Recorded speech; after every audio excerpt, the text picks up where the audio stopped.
Hello dear students, welcome to ATP Star Quota. Myself Vishal Prajapati, your physics faculty. So एक और interesting सा video हम आपके लिए फिर से लेकर आ गए हैं in the series of electrical circuit analysis. तो यहाँ पर एक बहुत शानदार सा वीडियो हम आपके लिए लेकर आए हैं जिसमें हम डिस्कस करेंगे कि यार बल्ब और उससे रिलेटेड जो प्रॉब्लम्स होते हैं इलेक्ट्रिकल सर्किट्स में उनको कैसे हम सिंप्लीफाई करना है, इलेक्ट्रिकल पावर के प्रॉब्लम्स को कैसे आपको सॉल्व करना है इजीली। ठीक है, इस पर हम एक वीडियो लेकर आए हैं जिसमें हम डिस्कशन करेंगे इन डिटेल।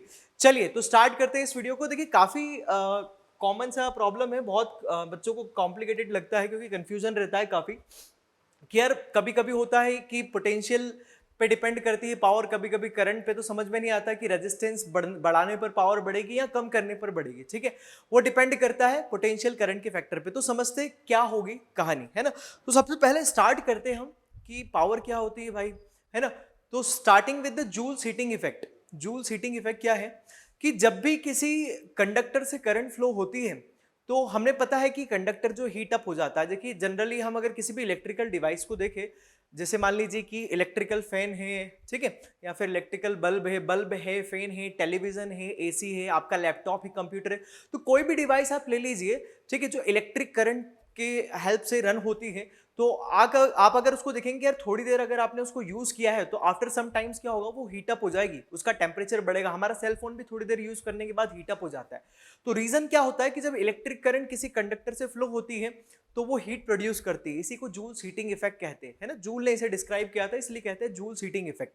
अब होता क्या है जनरली कि हमें पता है बेसिक जो मॉलिक्यूलर लेवल पे कहानी ये होती है कि आपको ये पता है रेजिस्टेंस की रेजिस्टेंस क्या होता है भाई। जब कंडक्टर से करंट फ्लो होती है तो जो आपका कंडक्टर है उसके मॉलिक्यूल्स या एटम्स जो है, इलेक्ट्रॉन्स जो है, फ्री इलेक्ट्रॉन्स के पाथ के फ्लो में ऑब्स्ट्रक्शन प्रोड्यूस करते हैं ना।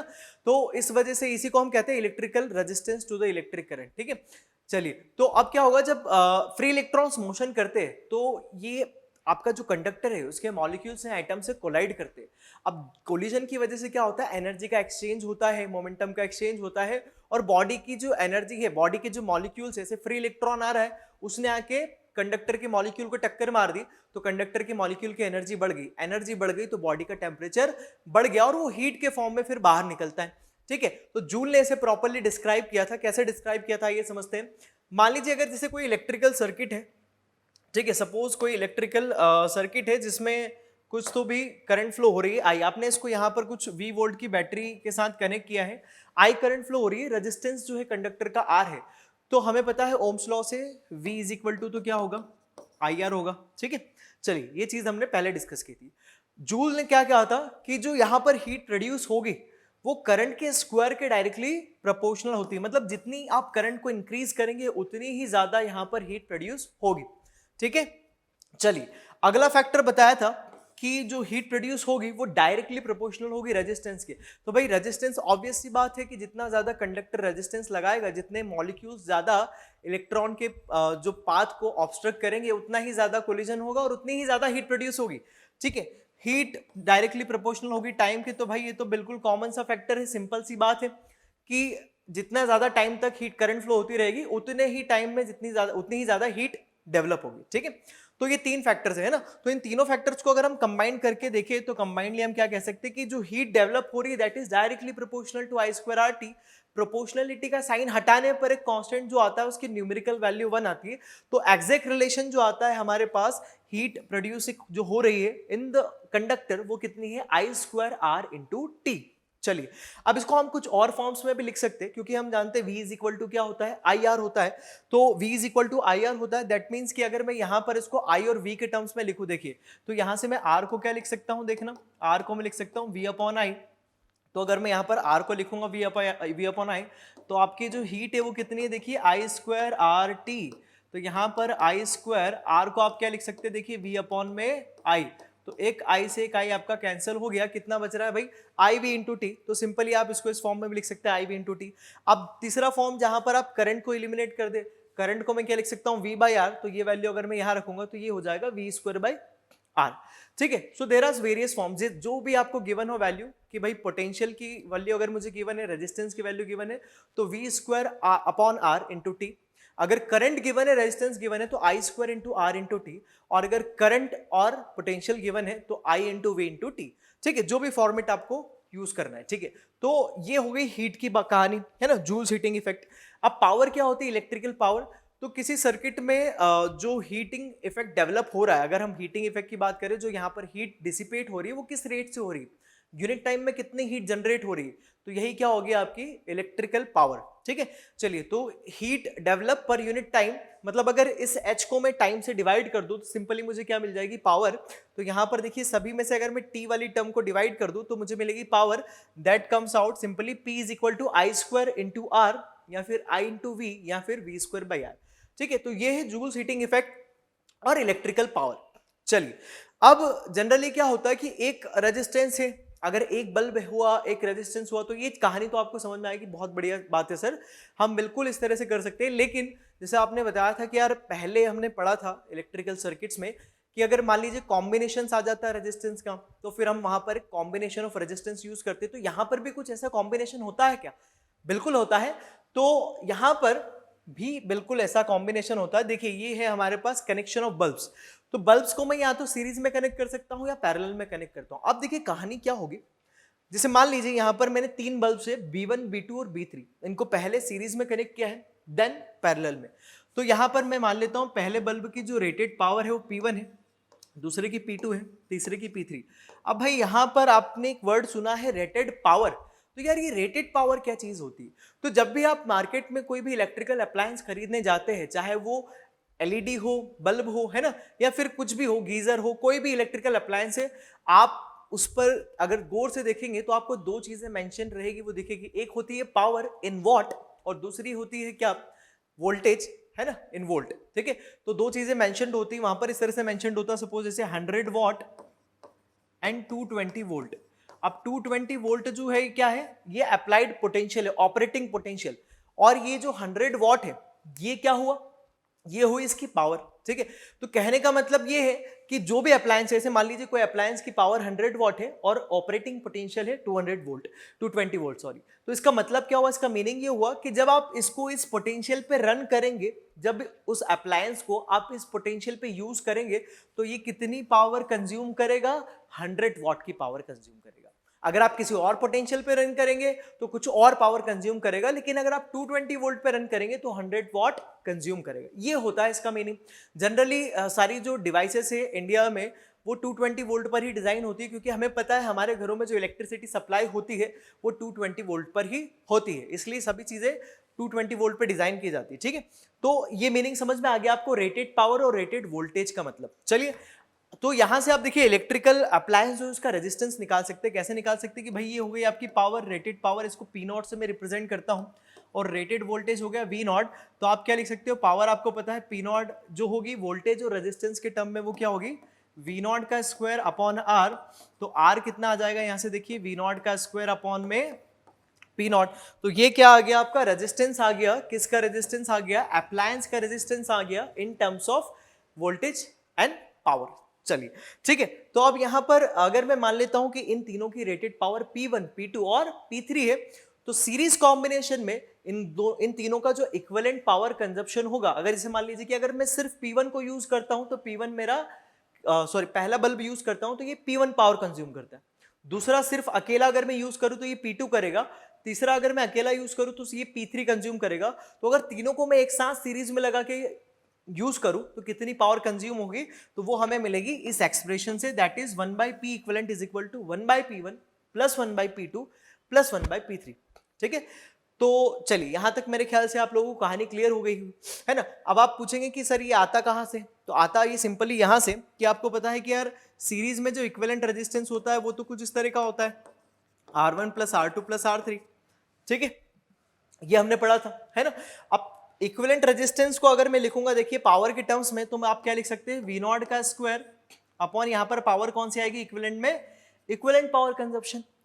सिमिलरली R1 मतलब पहले की पावर, तो R1 में आप कैसे लिखेंगे, देखिए R1 का रेजिस्टेंस में क्या लिखूंगा, वी नॉट का स्क्वायर, देखिए ऑपरेटिंग वोल्टेज तो सभी का सेम है, तो वी नॉट का स्क्वायर अपॉन में क्या हो जाएगा, ये पहले की रेटेड पावर P1।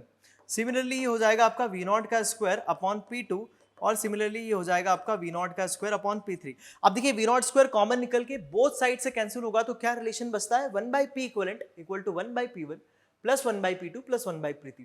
मतलब ये तो आपके रेजिस्टेंस के कॉम्बिनेशन से ही निकल कर आता है, लेकिन हाँ थोड़ा सा उल्टा है, ये चीज ध्यान रखिएगा आप कि रेजिस्टेंस में सीरीज कॉम्बिनेशन में आप क्या करते हैं, डायरेक्ट ऐड करते हैं R1 plus R2 plus R3, लेकिन पावर की कहानी अगर होगी तो आप इनवर्स को ऐड करोगे 1/P1 1/P2 1/P3। अगर मैं बात करता हूं सिंपली पैरेलल कॉम्बिनेशन की, तो तीन बल्ब्स को आपने अगर पैरेलल में यूज किया है P1 P2 और P3 पावर्स के, तो अब यहां पर इक्विवेलेंट जो पावर कंजप्शन होगा वो कितना होगा, P1 plus P2 plus P3। Clear है कहानी? मतलब यहां पर ये चीज कैसे आएगी, आपको पता है कि भाई इक्विवेलेंट जो रेजिस्टेंस होता है पैरेलल में वो हम कैसे लेते हैं, इनवर्स समेशन से 1/R1 1/R2 और 1/R3।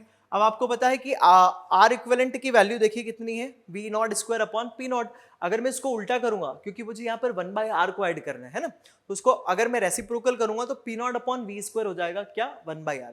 तो यहाँ पर ये क्या हो जाएगा आपका P नॉट, सॉरी ये तो इक्विवेलेंट वाला है, तो ये होगा P equivalent upon V not का स्क्वायर, ये हो जाएगा आपका P1 अपॉन V नॉट का square plus P2 upon V not का स्क्वायर और प्लस में P3 अपॉन में V नॉट का स्क्वायर। तो ये जो V नॉट स्क्वायर वाली टर्म है कॉमन निकल के कैंसिल हो जाएगी, तो इक्विवेलेंट जो आएगा हमारे पास पावर का एक्सप्रेशन वो होगा P1 plus P2 plus P3। Simple से केस से आपको समझ में आए, है ना? बस आपको बस ये ध्यान रखना है कि पावर का जो फंडा होता है थोड़ा सा रेजिस्टेंस से उल्टा रहेगा।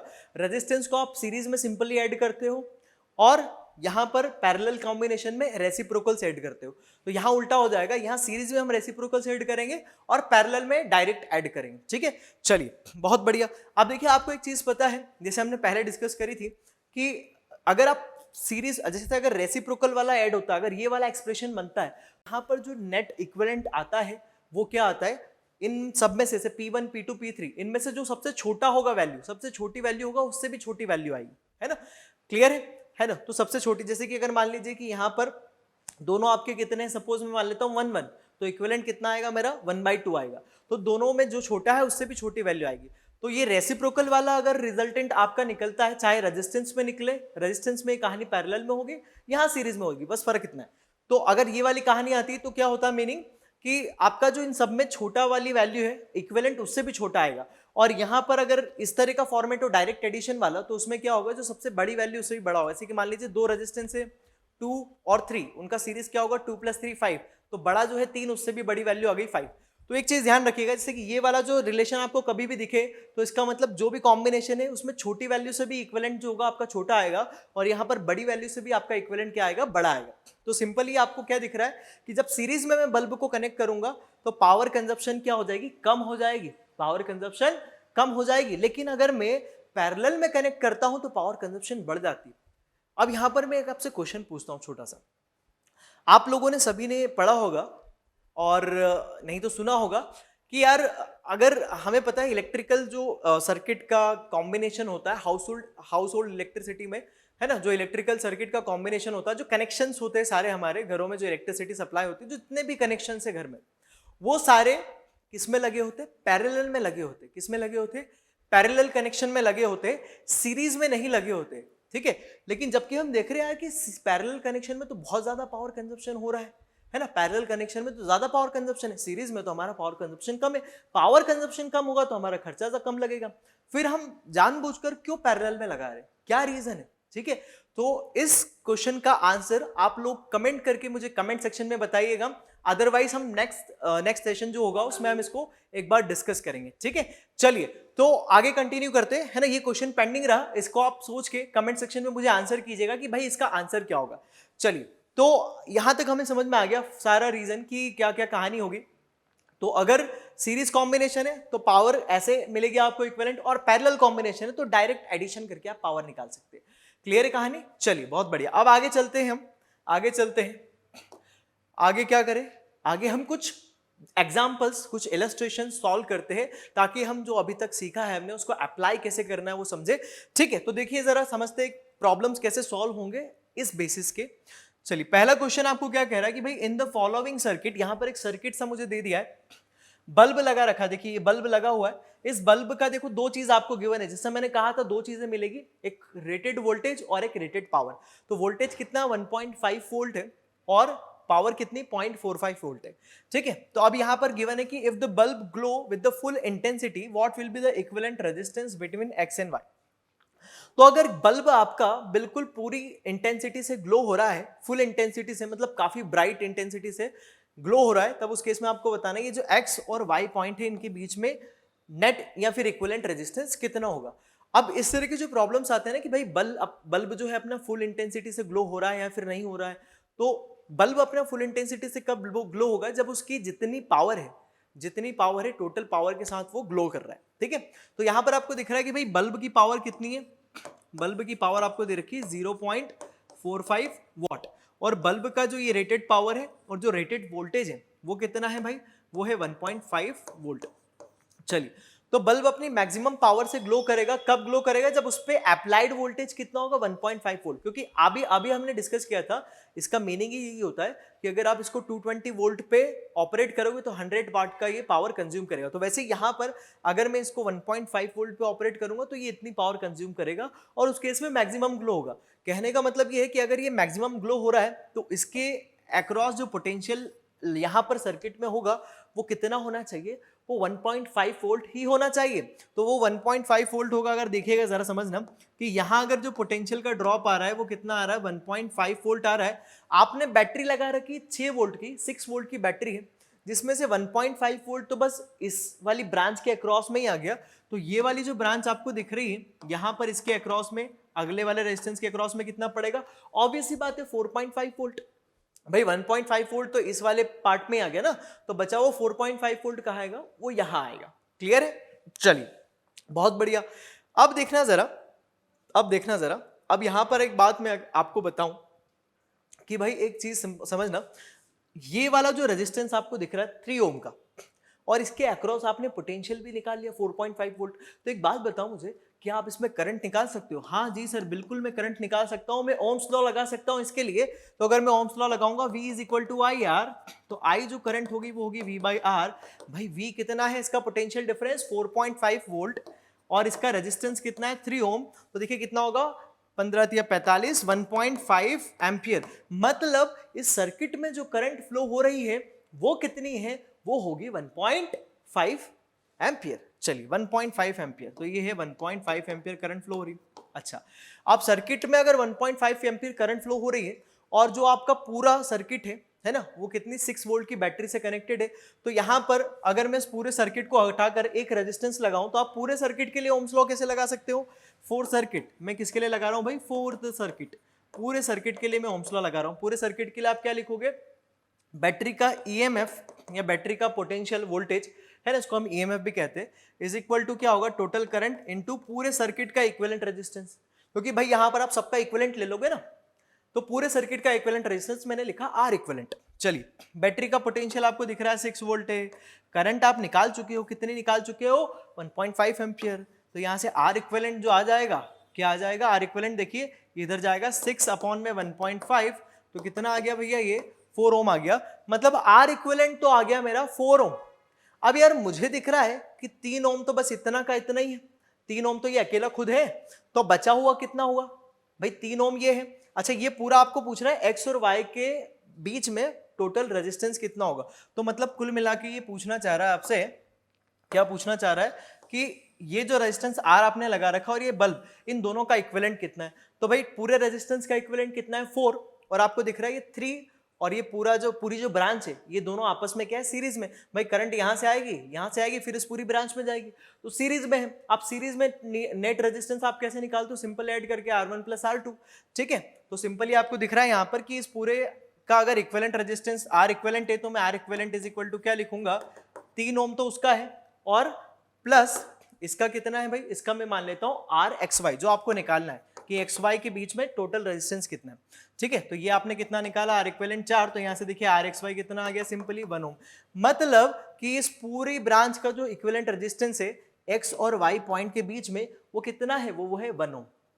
क्लियर है कहानी, बिल्कुल शॉर्टेड है।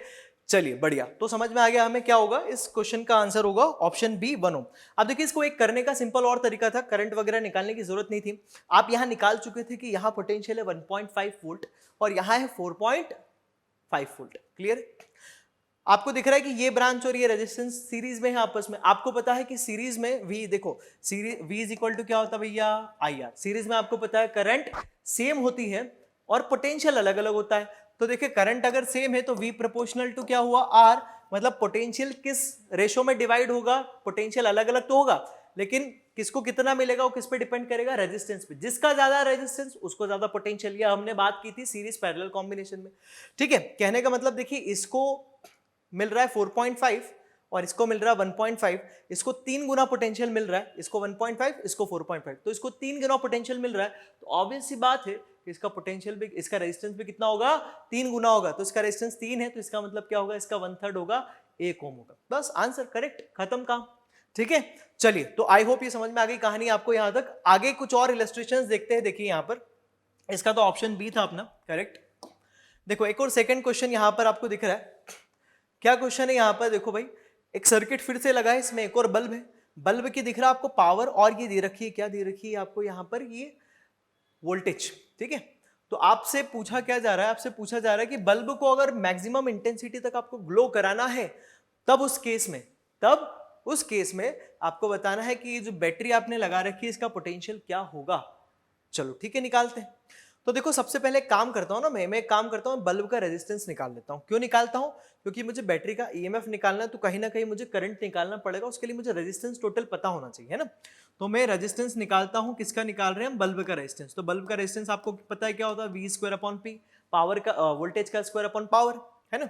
चलिए वोल्टेज आपको कितना दे रखा भैया, 1.5 का स्क्वायर अपॉन पावर कितनी है 4.5। चलिए क्लियर यहां तक कहानी। 1.5 का स्क्वायर कितना होगा 2.25 हो जाएगा, डिवाइड में कितना है 4.5। क्लियर यहां तक कहानी। चलिए डेसिमल हटाता हूं मैं, एक जीरो ऊपर बढ़ेगा, यहां से एक डेसिमल हटाता हूं, 2 जीरो नीचे बढ़ जाएंगे। अब 45 से अगर मैं काटूंगा डिवाइड करूंगा 225 को तो कितनी बार कटेगा भाई, 5 टाइम्स ये कैंसिल हो जाएगा, एक जीरो से एक जीरो कैंसिल। अब 5 अपॉन में 10 कितना होता है रे 0.5, मतलब आप लिख सकते हो 1/2, ठीक है। तो कितना आ गया 1/2 ओम आ गया मेरा। मतलब इसका रेजिस्टेंस कितना है रे भैया 1/2 ओम इसका रेजिस्टेंस है। अब सर आपको दिख रहा है कि 1/2 ओम और 1 ओम जो है वो तो पैरेलल में लगे हैं, बिल्कुल पैरेलल में लगे। तो मैं क्या करूं, मैं इन दोनों का पैरेलल कॉम्बिनेशन निकाल देता हूं। तो मुझे पता है कि भाई पैरेलल कॉम्बिनेशन में इक्विवेलेंट रेजिस्टेंस कैसे निकालते हैं, 1/R1 प्लस 1/R2। बहुत बढ़िया। चलिए 1/R1 पहला रेजिस्टेंस कितना है भाई, ये 1/2, तो 1 में 1/2 प्लस दूसरा कितना है भाई 1 है ना, दूसरा तो 1 है। तो ये ऊपर चला जाएगा, कितना हो गया देखिए 2 ऊपर चला गया तो 2, ये 2 हो जाएगा, 2 + 1 कितना हो गया 3। इसको हम उल्टा करेंगे तो R इक्विवेलेंट कितना आ गया देखिए आपका 1/3। 1/3 कितना होता है 0.33 के समथिंग होगा। तो इन दोनों का इक्विवेलेंट कितना आ गया 0.33। अब देखना समझना जरा, यहाँ पर ये बैटरी का भी एक दे रखा है रेजिस्टेंस जिसको हम कहते हैं इंटरनल रेजिस्टेंस, या आपने पढ़ा होगा है ना, आगे हम इस पर चर्चा करेंगे। बैटरी का भी अपना खुद का एक, सेल का भी अपना खुद का एक रेजिस्टेंस होता है ना। चलिए तो उसको हम इंटरनल रेजिस्टेंस कहते हैं। तो आप ये सर्किट को कैसे बना सकते हैं, देखिए इस पूरे का हमने इक्विवेलेंट कितना निकाल लिया है, मैं इसको यहाँ लिख देता हूँ 0.33 ओम। इन दोनों का आपने इक्विवेलेंट 0.33 निकाल लिया, तो इन दोनों को हटाकर सिर्फ एक लगा सकते हो आप 0.33 ओम का। ये लगी है आपकी बैटरी, ये लगी है आपकी बैटरी, और यहां पर बैटरी का इंटरनल रेजिस्टेंस है 2.67 ओम। चलिए बहुत बढ़िया शानदार, ठीक है। चलिए तो यहां पर अब देखिए अब क्या हो गया 2.67 और ये 0.33 तो सीरीज में हो गए। तो फाइनल जो इक्विवेलेंट रेजिस्टेंस मेरे पास आ रहा है, बैटरी का सॉरी पूरे सर्किट का, वो कितना है, इन दोनों सीरीज में तो डायरेक्ट ऐड कर देंगे हम। तो 2.67 प्लस में 0.33 तो कितना आ गया रे बेटा, 2.67 में 0.33 को अगर आप ऐड कर देते हो तो कितना आ जाता है, तो ये आ जाता है 3 ओम। तो कहने का मतलब पूरे सर्किट का इक्विवेलेंट रेजिस्टेंस है 3 ओम। अच्छा अब सर ये थोड़ी पूछा था हमसे, तो बैटरी का पोटेंशियल पूछा है।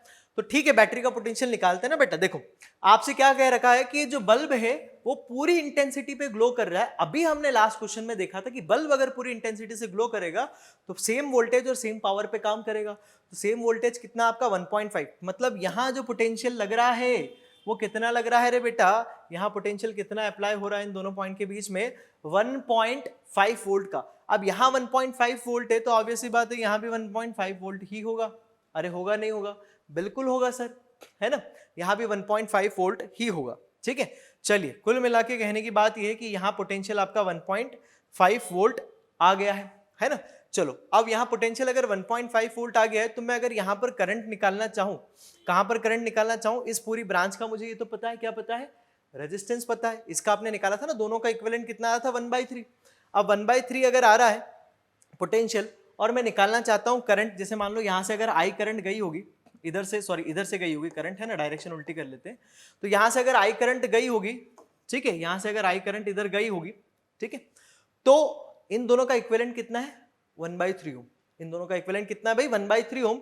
तो यहाँ से अगर मैं करंट की वैल्यू निकालना चाहूँ, देखना, तो करंट की वैल्यू में निकालना चाहूँ तो देखिए पोटेंशियल कितना निकाला आपने 1.5 वोल्ट है, पोटेंशियल आपको पता है 1.5 वोल्ट होगा, तो इन पूरी ब्रांच के अक्रॉस 1.5 वोल्ट होगा, तो I इज इक्वल टू कितना हो जाएगा V/R, तो पोटेंशियल 1.5 है और आपका ये कितना है सिंपली रेजिस्टेंस, दोनों का रिजल्टेंट 1/3, तो ये ऊपर चला गया, कितना हो गया 4.5 एम्पियर।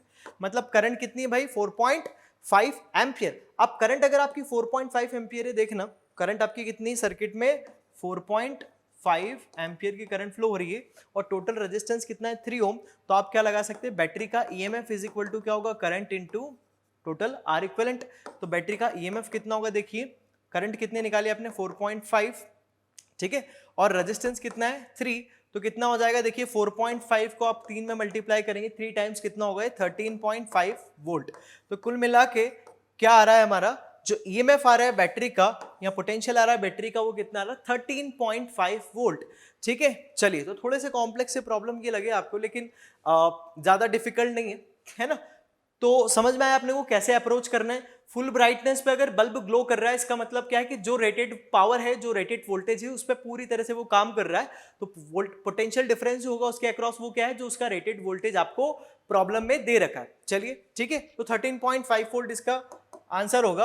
अब यहाँ पर एक क्लास प्रॉब्लम और अपन देखते हैं। यहाँ पर सिंपल देखना, आपको यहाँ पर 4 सर्किट दे रखे, अब पूछा जा रहा है यहाँ पर कि इन चारों सर्किट में किस सर्किट में ग्रेटेस्ट पावर जो होगी वो कंज्यूम होगी, कौन सा सर्किट होगा जहां पावर कंज्यूम ग्रेटेस्ट होगी।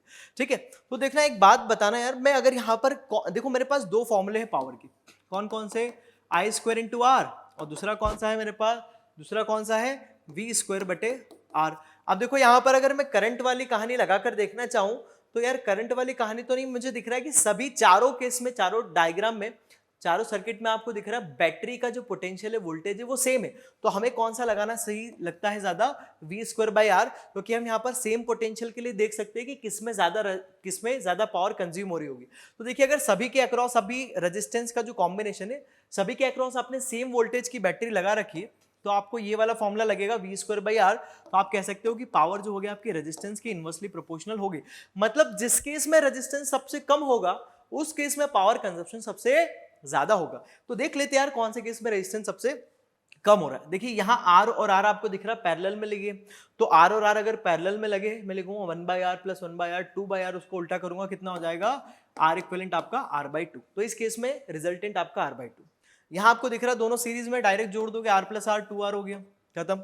यहाँ आपको दिख रहा है R और R जो है आपके पैरेलल में, तो इन दोनों का तो कितना हो जाएगा भैया R पैरेलल में R/2, और इसके बाद उसके साथ R एक सीरीज में, तो दोनों को डायरेक्ट हम ऐड करेंगे, 1 + 1/2 कितना होता है रे 3/2, तो इसका इक्विवेलेंट कितना आ रहा है 3R/2, मतलब 3R/2 कितना होता है 1.5 की समथिंग।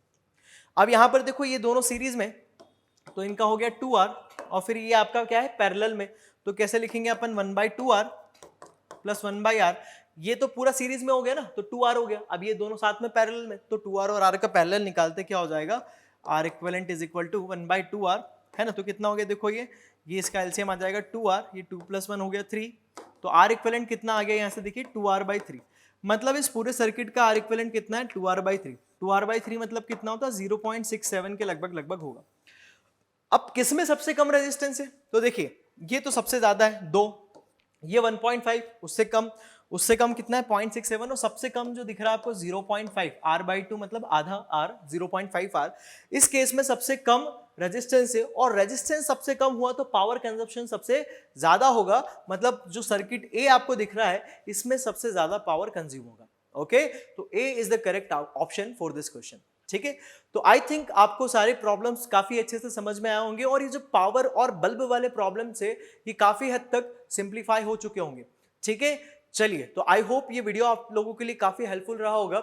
अब मुझे कमेंट करके आप जरूर बताइएगा कि इलेक्ट्रिकल सर्किट्स की सीरीज तो हम चला रहे, और कौन कौन से टॉपिक्स हैं फिजिक्स में जिनमें आपको काफी ज्यादा डिफिकल्टीज फेस आप करते हैं, ठीक है, जिनके ऊपर हम फिर आगे और सीरीज कंटिन्यूटी में बनाए जो आपके लिए काफी हेल्पफुल रहे, ठीक है। और जो क्वेश्चन मैंने पूछा था कि यार सीरीज में आप लगाते हो, है ना, सीरीज में पावर कंजप्शन जो है आपका, आपको पता है सीरीज में पावर कंजप्शन काफी कम होता है, पैरेलल में बहुत ज्यादा होता है, फिर भी हम पैरेलल में क्यों हाउस होल्ड सर्किट्स के कनेक्शन यूज करते हैं।